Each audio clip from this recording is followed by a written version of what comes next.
So today we're going to be talking about Western Sahara, also known as the gray spot on data maps. The basic reason for this is a disputed territory claimed by both Morocco and a rebel group known as the Polisario Front. Right now Morocco controls around 80% of it, mostly along the coast, with the Polisario Front controlling the rest. It all started back in 1884, when Africa was split up between the various European powers. Britain and France took most of the continent, so Spain, being unimportant, gets Western Sahara. So, after the founding of the UN in 1945, they began to push for the decolonization of Africa. Spain, being a fascist dictatorship and all, pretty much ignored the UN, until Franco kicked the can. So in 1975, the Spanish government vaguely promised to hold an independence referendum on the future of Spanish Sahara. Around this time, a group known as the Polisario Front formed, which wanted to form an independent Sahara. To make things even more complicated, Mauritania and Morocco claimed the territory, citing it was a part of their nations before the Europeans colonized the land.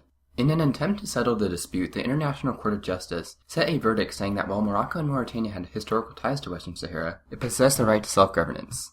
Morocco is basically like, screw that, and organized an event called the Green March, where 350,000 Moroccan civilians marched over the border in a peaceful manner. But at the same time, Morocco kind of invaded from the north. Spanish troops did nothing to resist them, and probably just had a siesta.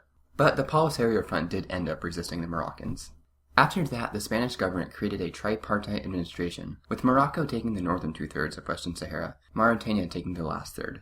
And by February 26, 1976, Spain withdrew the last of their troops from the region. So the following day, the Polisario Front proclaimed the Sahrawi Arab Democratic Republic to oppose both Morocco and Mauritania.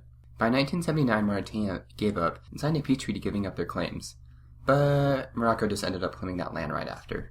By 1982, the Sahrawi Republic was admitted into the Union of African Unity, which Morocco then flipped out about and left the Union. By 1991, a ceasefire was finally signed between Morocco and the Sahrawis, which promised a referendum on the Sahrawi Republic's independence in 6 months' time. But it's 2017 and this is yet to happen. So after many failed attempts to hold a referendum, the region stays in a weird stalemate. Morocco even built a great wall along the border. Well, it's actually just a glorified sand dune. So unfortunately, there looks to be no end in sight for the dispute.